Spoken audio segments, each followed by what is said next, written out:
So, hello, Trent. Hello. We are here at, well, we're in the Timeless Garden, I would say, right? Absolutely, yeah. We're inside of the Timeless Garden. And we're looking at the horizon. Yeah, Horizon. Yeah, this is the new instrument. It's a collaboration by myself, Whimsical Raps, and Meng Chi. We started from this idea of building a resonator system around Meng's wing pinger device, which is this kind of central section here. Yeah, so I built a bunch of delays around it, a filter bank, and then created this touch sequencer slash play surface to kind of tie it all together.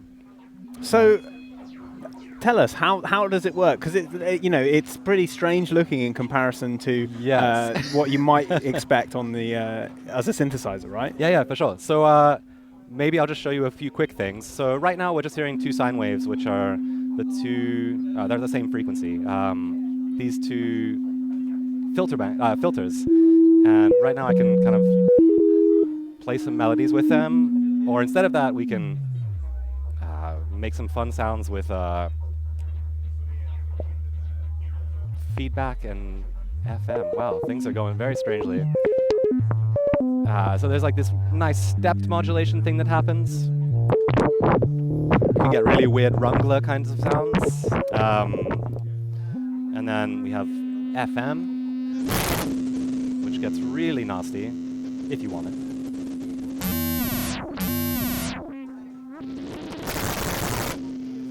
But you can also keep it very tame and more melodic. So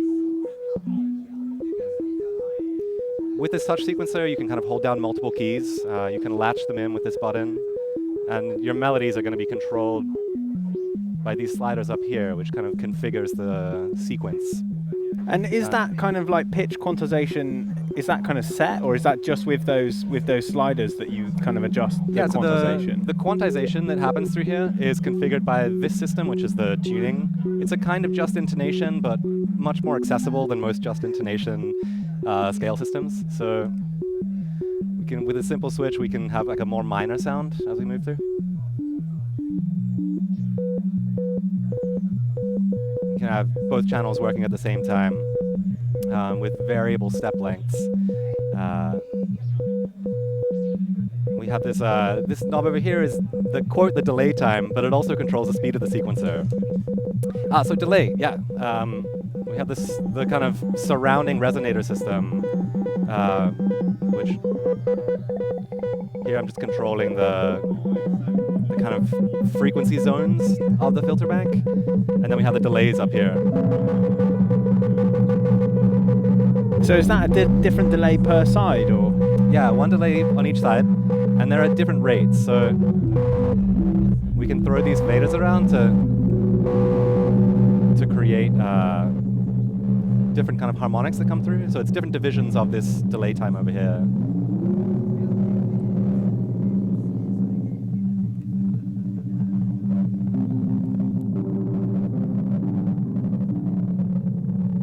We get these like really interesting pitch artifacts when you shift the time like this. So it can get very bassy, really like woolly in the bottom, but it's all analog. All the signal processing is analog, so you get that really rich kind of bucket brigade delay sound. But yeah, because everything's linked together with the timing, you get these really interesting kind of artifacts as you move through things. But also, so that's kind of using the core section here as the main sound system. But if we turn that down and we turn off this latch, we can also just play it as a kind of keyboard. So in the touch surface, it's all like variable pressure sensitive, and is basically making the filter bank self-oscillate. So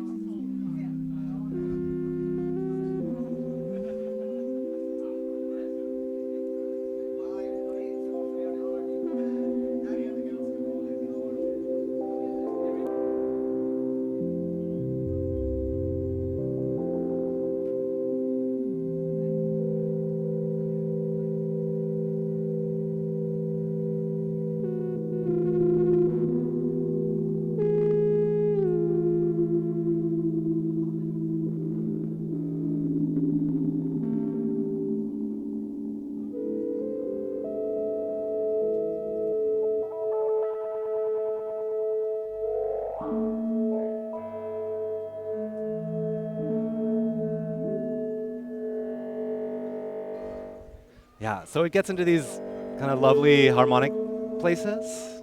You can like really play it as a keyboard in a way. But it's also kind of set up so that you can really explore. It's meant to be a very playful instrument, something that is a source of inspiration and kind of like absorbs whatever you have to throw at it. You know, so is that kind of part of the reason why it kind of doesn't look like a normal synthesizer in a way? Sure. So like it kind of forces you to explore it, right? Absolutely, yeah, and it's kind of deliberately not like a traditional synthesizer in appearance because it kind of it encourages you to think about it a new way and to come to it with an open mind. You know, it can do nice, pretty melodic things, but I think looking at it, you don't necessarily expect that, and that can be a powerful thing. So when are you kind of hoping to have it? What's the kind of roadmap? Is it ready to go? What's the kind of like schedule for this? Sure, it's we're in final prototyping stages. We're going to be shipping this year. Yeah, I'm not sure when. I mean, hopefully sooner than later, but yeah, definitely 2024.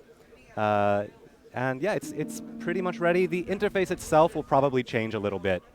The layout will stay the same, but just some of the graphics and things to maybe make it slightly less ambiguous. Okay. And I guess in that vein, do you have a kind of like loose idea of price or? I don't have a number. It'll be between 1,000 and 2,000 US. Okay. Okay. Somewhere in there. Cool. All right, Trent. Well, thank you very much for speaking to us. Thank you so much. Enjoy the show. Thank you. It's been a pleasure.